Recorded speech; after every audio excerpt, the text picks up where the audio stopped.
अस्सलाम वालेकुम एवरीवन, कैसे हैं आप सब। उम्मीद करती हूँ आप सब खैरियत से होंगे। सबसे पहले आप सब लोगों को बहुत बहुत रमज़ान मुबारक। आज मैंने बनाए थे लच्छे वाले पराठे, तो आप लोगों के साथ मैं आज की रेसिपी शेयर कर रही हूँ।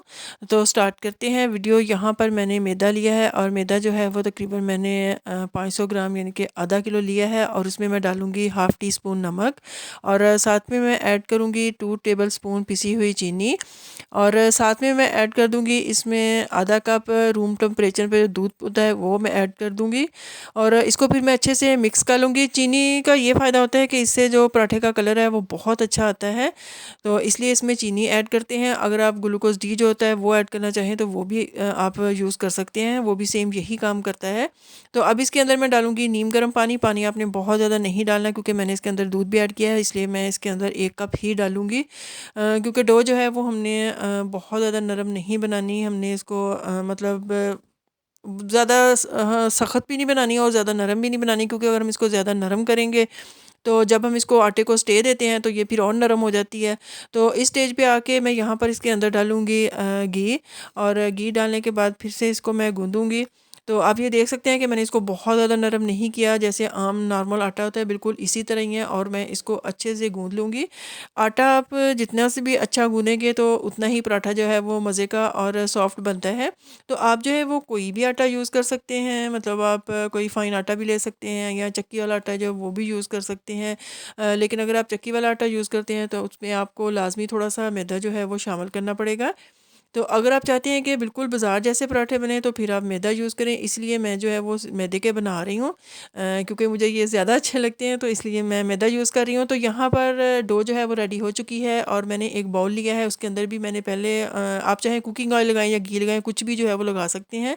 उसके अंदर डो रखने के बाद फिर मैं ऊपर इसके घी लगाऊंगी, और घी लगाने के बाद फिर इसके ऊपर आप कोई भी पॉलीथीन बैग या किसी भी चीज़ से आप इसको कवर करके तकरीबन मैं इनको आधा घंटे के लिए रख दूँगी। तो इससे ये होगा कि ये बहुत ज़्यादा सॉफ्ट हो जाएगा। आटे को पड़े हुए तकरीबन आधा घंटा हो चुका है, और ये काफ़ी ज़्यादा सॉफ्ट भी हो चुका है। लेकिन मैं इसको फिर से एक बार गूँधूँगी, और तकरीबन 4 से 5 मिनट के लिए फिर से इसको गूँधेंगे। इससे ये होगा कि ये फिर से और ज़्यादा सॉफ्ट हो जाएगा। तो ये और ज़्यादा मतलब मज़े की डो बन जाएगी, और इसके पराठे जो हैं वो भी बहुत मज़े के बनेंगे। तो यहाँ पर फिर से मैंने इसको वो लगाया है, इसके ऊपर घी लगाया है, और फिर से हम इसको कवर करके तो इसको तकरीबन अब हम ज़्यादा नहीं रखेंगे, 10 से 15 मिनट के लिए रखेंगे। तो ये बहुत ज़्यादा अच्छा सॉफ्ट हो जाएगा। तो यहाँ पर ये तकरीबन हो चुके हैं 15 मिनट हो चुके हैं, और डो जो है वो भी आप देख सकते हैं कि बहुत ज़्यादा सॉफ्ट हो चुकी है। तो अब मैं इसके बनाऊंगी पेड़े। तो आपने ये तकरीबन जो लच्छा पराठा होता है उसका एक ही साइज़ होता है, ये ज़्यादा ना तो ज़्यादा छोटे होते हैं ना बहुत ज़्यादा बड़े होते हैं। तो आपने जितना भी इसका साइज़ बनाना है उतने आप इसके पेड़े बना लें।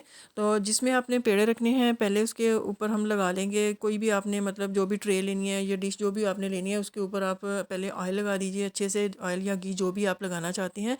तो फिर उसके अंदर सारे पेड़े करके मैं रख दूँगी, और पेड़े रखने के बाद फिर से हमने इनको जो है वो स्टे देना है, क्योंकि लच्छे पराठे में सारी गेम जो है वो आटे को और पेड़े को स्टे देने की होती है, इसलिए पराठा जो है वो फिर बहुत मज़े का और यम्मी बनता है। तो यहाँ पर इसी तरह मैं ये सारे पेड़े कर लूँगी। तो यहाँ पर ये मैं सारे पेड़े कर चुकी हूँ, और इसके ऊपर मैंने कुकिंग ऑयल लगा दिया है। लगाने के बाद मैं इनको कवर करके तकरीबन 15-20 मिनट के लिए हम रख देंगे। पेड़े को परे हुए तकरीबन 15 मिनट हो चुके हैं। तो मैं अभी आपको दिखाती हूँ। पेड़े जो हैं वो बहुत ज़्यादा सॉफ्ट हो चुके हैं, बहुत नरम हो चुके हैं, और अब हम इनकी मतलब इनको बेलेंगे रोटी, यानी कि इनकी हम बनाएंगे। तो मैं यहाँ पर मैदा थोड़ा-सा यहाँ पर डस्ट करूँगी, और इसके बाद हम इसको बेलने के साथ जो है वो इसको करेंगे। हाथों के साथ भी आप कर सकते हैं, लेकिन यहाँ पर मैंने इसको बेलने के साथ किया था। और थोड़ा-सा अगर आप बेलने के से करने के बाद अगर आप इसको हाथों के साथ भी कर सकते हैं, क्योंकि ये और ज़्यादा बड़ा हो जाएगा। लच्छा पराठा जो है वो कई तरह से बनता है, लेकिन मैं आप लोगों को 2 तरह से पेड़े करने बताऊँगी। तो यहाँ पर ये आप देख सकते हैं, मैंने पहले इसको काफ़ी जो है वो बेलने से किया था, फिर मैंने इनको हाथों से भी किया था, और ये काफ़ी बड़ी जो है वो रोटी बन चुकी है। अब इसके ऊपर मैं लगाऊँगी घी, और घी लगाने के बाद थोड़ा-सा हम इसके ऊपर मैदा जो है वो भी डस्ट कर देंगे। तो इससे जो लेयर है वो बहुत ईज़िली खुल जाती हैं। तो यहाँ पर अब मैं बताऊँगी कि इसका पेड़ा जो है वो हमने कैसे करना है।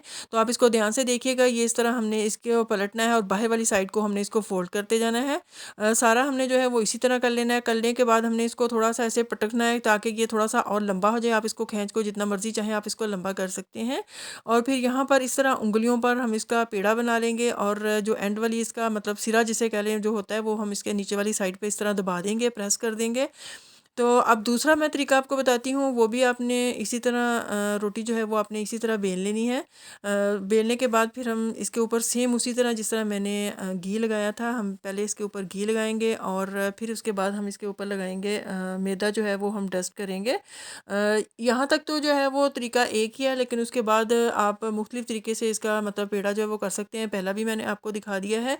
तो यहाँ पर मैं यूज़ करूँगी कटर, और कटर से जो है वो हम इस तरह इसकी लेयर्स जो है वो कट कर लेंगे सारी। और कट करने के बाद हमने एक-एक उठा के एक दूसरे के ऊपर इस तरह हमने सारी रख देनी है। और बाद में जो पेड़ा है वो सेम हमने उसी तरह करना है, बस थोड़ा-सा इसकी कटिंग का जो है वो तरीका वो जो है वो डिफरेंट है। तो यहाँ पर हम सेम इसी तरह उँगलियों पे मैंने इसका पेड़ा बना लेना है और फिर सेम उसी तरह पेड़ा करने के बाद जो एंड का इसका सिरा है उसको हमने इस तरह नीचे की तरफ दबा के तो इसका पेड़ा बना देना है। ये बहुत अच्छे पेड़े बन जाएंगे। इसी तरह मैंने सारे पेड़े जो है वो बना लेने हैं। तो यहाँ पर आप देख सकते हैं सारे पेड़े मैं बना चुकी हूँ। इनके ऊपर भी फिर से हम थोड़ा-सा कुकिंग ऑयल या घी जो है वो लगाएँगे और फिर हम इनको किसी चीज़ से कवर करके तो तकरीबन 15 मिनट के लिए जो है वो हम इसको स्टे देंगे। यहाँ पर पेड़ों को तकरीबन 10 मिनट हो चुके हैं और पेड़े फिर से जो हैं वो बहुत ज़्यादा सॉफ्ट हो चुके हैं। तो फ्रीज़ करने के लिए पेड़े यहाँ पर हमें बटर पेपर की ज़रूरत पड़ेगी, तो मैंने बटर पेपर लेकर उसको कट कर लिया था। अगर आपको कटे कटाई मिल जाए तो आप वो भी यूज़ कर सकते हैं। तो यहाँ पर मैंने थोड़ा-सा घी लगाया है और उसके ऊपर मैं अब इसको मतलब हाथ से ही मैं इसको पका लूँगी। यहाँ पे मैं कोई बेलना-शेलना जो है वो यूज़ नहीं करूँगी, क्योंकि ये इतना सॉफ्ट हो चुका है कि ये हाथ से ही जो है वो पराठा बन जाएगा। तो पराठा कितना मोटा बनाना है या कितना बारीक बनाना है ये आप पे डिपेंड करता है। अगर आप मतलब चाहते हैं कि हमने थोड़ा-सा नान की शेप में मतलब थोड़ा-सा मोटा खाना है, तो आप इसको बिल्कुल छोटा बनाइएगा। अगर अदरवाइज़ जो फ्रोज़न पराठे होते हैं वो थोड़े बारीक होते हैं। तो इसलिए मैंने भी ये बारीक ही बनाए हैं, क्योंकि ये खाने भी मैंने ही थे। मतलब कोई और घर में इतने शौक से खाता नहीं है, तो फिर इसलिए मैंने इनको बारीक ही बनाया था। तो आपने इस तरह बटर पेपर ले लेना है और उसके ऊपर थोड़ा-सा ही लगाना है, ज़्यादा नहीं लगाना, थोड़ा-सा घी लगाना है और उसके ऊपर आपने पराठा रख देना है। पराठा रखने के बाद फिर से आपने उसके ऊपर बटर पेपर रखना है। तो इसी तरह सारे पराठे आपने बना के इसी तरह तय दर तय जो है वो आपने बटर पेपर पे रख लेने हैं और आपने इनको फ्रीज़ कर देना है। तो फ्रीज़ करने के लिए आपने इनको जाली पर बिल्कुल नहीं रखना। जिस चीज़ के अंदर आपने रखना है वो बिल्कुल मतलब प्लेन होना चाहिए, ताकि इनकी शेप जो है वो ख़राब ना हो। तो सारे पराठे इसी तरह बनाने के बाद मैं इनको एक इस तरह का एक ये बैग लूँगी। अगर आपके पास ज़िप लॉक बैग है तो आप वो भी यूज़ कर सकते हैं। मेरे पास यही था तो इसलिए मैं इसके अंदर रखूँगी। तो यहाँ पर आप देख सकते हैं सारे पराठे मैंने इस तरह रख लिए हैं और अब इसके अंदर रख के तो मैं इनको फ्रीज़ कर दूँगी। पराठे फ्रीज़ हो चुके हैं और अब आपको मैं एक पराठा बनाकर दिखाऊँगी। तो डायरेक्ट आपने इस तरह फ्रीज़र से पराठा निकाल कर इसके ऊपर से बटर पेपर हटा देना है और तवा जो है वो आपने पहले से गरम कर लेना है। गरम करने के बाद आपने जो फ्लेम है वो मीडियम कर देनी है और इस तरह आपने इसको डायरेक्ट तवे के ऊपर रख देना है, कोई घी-शी पहले आपने नहीं लगाना। और जब एक साइड से इसका कलर थोड़ा-सा चेंज होना शुरू हो जाए तो तब आपने इसकी साइड चेंज करनी है। और आप अगर चाहें तो आप घी ना भी लगाएँ, तो मतलब कुछ लोग जो है वो घी नहीं पसंद करते। लेकिन जो लच्छा पराठा होता है वो घी से ही अच्छा लगता है, तो फिर आप इसके ऊपर घी इस्तेमाल कर सकते हैं। तो यहाँ पर आप इसको मतलब बहुत ज़्यादा तेज़ आंच पर नहीं पकाइएगा, क्योंकि फिर वो अंदर से मतलब थोड़ा-सा कच्चा भी रह सकता है। तो इसलिए इसको आप मीडियम से लो फ्लेम पर भी पकाइएगा तो ये बहुत मज़े का बनेगा। तो यहाँ पर आप देख सकते हैं कि इसका कलर जो है वो चीनी की वजह से मतलब काफ़ी अच्छा लग रहा है और मतलब ये तकरीबन जो है वो तैयार भी होने ही वाला है। तो कोई जल्दी ना कीजिएगा, आहिस्ता-आहिस्ता अगर पकाएँगे तो ये बहुत अच्छा पकेगा और आप लोगों को बहुत मज़े का लगेगा। तो ये रेडी हो चुका है और मैं अब इसको मतलब निकालूँगी प्लेट में। तो ये आप देख सकते हैं, यकीन करें बहुत मज़े का और बहुत यम्मी पराठा बना था। तो अभी मैं आप लोगों को इसकी लेयर्स भी दिखाती हूँ, मतलब जितनी मैंने इसको ज़रा बारीक किया था उसी हिसाब से इसकी लेयर्स बनी है। मुझे उम्मीद है आप लोगों को मेरी आज की रेसिपी बहुत पसंद आएगी। मिलते हैं नेक्स्ट व्लॉग में, मुझे इजाज़त दीजिए। अल्लाह हाफ़िज़।